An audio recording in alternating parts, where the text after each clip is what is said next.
चलिए बढ़ते आगे, बात करेंगे मेरठ की। मेरठ को पीएम मोदी ने मेगा सौगात दी है। 12,930 करोड़ के प्रोजेक्ट का कल प्रधानमंत्री ने उद्घाटन किया। तस्वीरें कल की आपको हम दिखा रहे हैं। दिल्ली मेट्रो नमो भारत ट्रेन को हरी झंडी पीएम ने दिखाई है। स्कूली बच्चों और डॉक्टर्स के साथ में सफर करते नजर आए हैं और पीएम ने कहा कि दुनिया का तीसरा बड़ा नेटवर्क इस समय भारत में है। तो कल का दिन बेहद अहम रहा है। प्रधानमंत्री ने तमाम बड़ी बातें भी कही। इसी के साथ में कांग्रेस पार्टी को कल आड़े हाथ भी प्रधानमंत्री ने लिया है। तो दिल्ली मेरठ आरआरटीएस कॉरिडोर के 2 खंड का लोकार्पण प्रधानमंत्री नरेंद्र मोदी ने किया। इसमें मेरठ साउथ से मोदीपुरम तक 23 किलोमीटर का रैपिड रेल मेट्रो कॉरिडोर है, तो वहीं 5 किलोमीटर का रैपिड रेल कॉरिडोर दिल्ली में न्यू अशोक नगर से सराय काले खां के बीच का दूसरा सेक्शन भी इसी के साथ में शुरू हो जाता है। और इसी के साथ 82 किलोमीटर लंबे रैपिड कॉरिडोर का नमो भारत अब इस पर दौड़ने लगेगी। पीएम मोदी ने नमो भारत रैपिड रेल और मेरठ मेट्रो का कल उद्घाटन किया। कार्यक्रम स्थल पर पहुंचे, बटन दबाकर ट्रेनों को रवाना किया।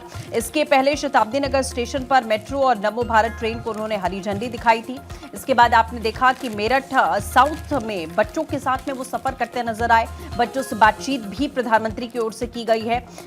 तस्वीरें कल की बेहद अहम रही हैं। और इसी के साथ आप ये समझिए कि एआई समिट में जो कुछ भी हुआ, कांग्रेस पार्टी के यूथ विंग के कार्यकर्ताओं ने जिस तरीके का हंगामा किया, कल जमकर प्रधानमंत्री ने कांग्रेस को कटाक्ष किया, आड़े हाथ लिया। उन्होंने कहा कि एआई समिट में हंगामे पर कांग्रेस ने सारी मर्यादाओं को तोड़ दिया। कांग्रेस के बेलगाम नेता एआई समिट को अखाड़ा बना चुके हैं। ऐसी समिट दुनिया में कहीं नहीं हुई जैसी एआई समिट भारत में आयोजित की गई थी। वैश्विक आयोजन में इस तरीके का कपड़े उतारकर प्रदर्शन करना, ये क्या दर्शाता है? ये कांग्रेस की सोच को दर्शाता है, इनके विचार को दर्शाता है। ये सदन को नहीं चलने देना चाहते, वैश्विक कार्यक्रमों को भी ये अखाड़ा बना देते हैं। इसी के साथ सीएम योगी आदित्यनाथ की पीठ भी थपथपाते हुए कल प्रधानमंत्री यहां सुनाई दिए। पीएम ने योगी आदित्यनाथ सरकार की पीठ थपथपाई, तारीफ की। कहा योगी जी के नेतृत्व में यूपी इस समय देश का सबसे बड़ा मैन्युफैक्चरिंग हब बनता हुआ दिख रहा है। मुझे यहां सेमीकंडक्टर यूनिट का उद्घाटन करने का मौका मिला। परसों वो तस्वीरें भी आपने देखी थी जब सेमीकंडक्टर यूनिट का उद्घाटन प्रधानमंत्री ने वर्चुअली किया था। और यह भी कहा कि भाजपा की डबल इंजन की सरकार जिस तरीके से प्रदेश को सबसे बड़ी इकोनॉमी बनाने में इस समय जुटी हुई है, उसमें सरकार का बहुत बड़ा योगदान है। प्रदेश में यह बदलाव कानून व्यवस्था की स्थिति में सुधार की वजह से आया है। इसका जिक्र भी प्रधानमंत्री मोदी ने कहा और कहा कि प्रदेश में सरकार ने अपराधियों पर लगाम लगाने के लिए सख्त और कड़े कदम यहां पर उठाए हैं, जिसका असर अब हम जमीन पर देख पा रहे हैं। क्योंकि आज अपराधी सलाखों के पीछे रहते हैं और कानून का सामना उन्हें करना पड़ता है। यहाँ पर देखिए, आपको बताएं कि प्रधानमंत्री मोदी की तरफ से कई बड़ी बातें कही गई। कहा गया कि ये विकसित भारत की कनेक्टिविटी की झांकी है, क्रांति धारा को नई गति मिल रही है। आज योजनाएं लटकती या भटकती नहीं है, आधुनिक ट्रेन के विकास को गति मिल रही है। विपक्षी दलों ने जहरीली राजनीति नहीं छोड़ी, बीजेपी ने विकास का रास्ता कभी नहीं छोड़ा। पहले मेट्रो का विकास काफी धीमा था। 2014 से पहले सिर्फ 5 शहरों में मेट्रो थी। आज देश के 25 शहरों में मेट्रो है। दुनिया का तीसरा बड़ा नेटवर्क भारत में है। बीजेपी जनता को सुविधा देना चाहती है। यूपी के कई शहरों में मेट्रो पर काम चल रहे हैं। देश का विकास पहली प्राथमिकता है, प्रधानमंत्री मोदी की तरफ से यहां पर कहा गया। मेरठ की क्रांति धरा पर आज विकसित उत्तर प्रदेश, विकसित भारत, इसके लिए नई क्रांति को ऊर्जा मिल रही है। आज पहली बार एक ही मंच से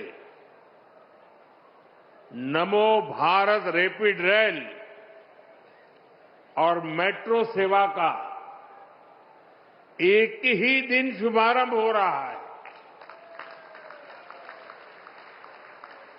विकसित भारत की कनेक्टिविटी कैसी होगी,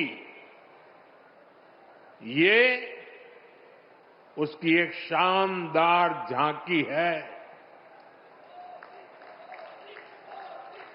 शहर के भीतर के लिए मेट्रो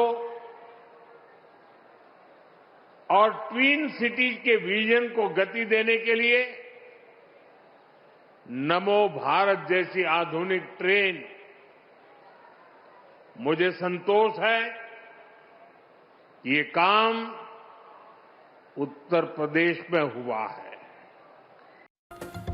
और प्रधानमंत्री मोदी के हुंकार पर कांग्रेस पर आप देखिए किस तरीके से हमला पीएम मोदी बोलते नजर आते हैं। कहा कि कुछ राजनीतिक दल भारत की सफलता नहीं पचा पा रहे। दिल्ली में ऐतिहासिक एआई समिट हुआ।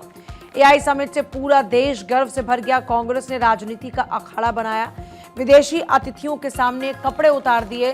देश कांग्रेस की रीति नीति पर थूक रहा है। भारत की सफलता पचा नहीं पा रहे कांग्रेस के लोग। कांग्रेस की हरकतों का लगातार चल रहा है। पार्लियामेंट में क्या किया? पार्लियामेंट में खुद परफॉर्म कर नहीं पा रहे तो अपने साथी दलों को भी बोलने का मौका नहीं देते, पार्लियामेंट को चलने नहीं देते। और उसका सबसे बड़ा नुकसान कांग्रेस के जो साथी दल है ना उनको हो रहा है। अब वो समझ गए हैं। ये अभी दिल्ली में उन्होंने जो ये नंगापन दिखाया, उनके सारे साथी दल चौंक गए हैं। सबने किनारा कर लिया। और मैं नम्रतापूर्वक देश के मीडिया को भी एक रिक्वेस्ट करना चाहता हूं। वैसे मैं मीडिया को हर प्रकार से झेलने के लिए ईश्वर मुझे शक्ति दे प्रार्थना करता रहता हूं, लेकिन आज मैं उनको प्रार्थना करता हूं कि कृपा करके। तो आप प्रधानमंत्री नरेंद्र मोदी को सुन रहे थे किस तरीके से उन्होंने कांग्रेस पर जमकर हमला बोला।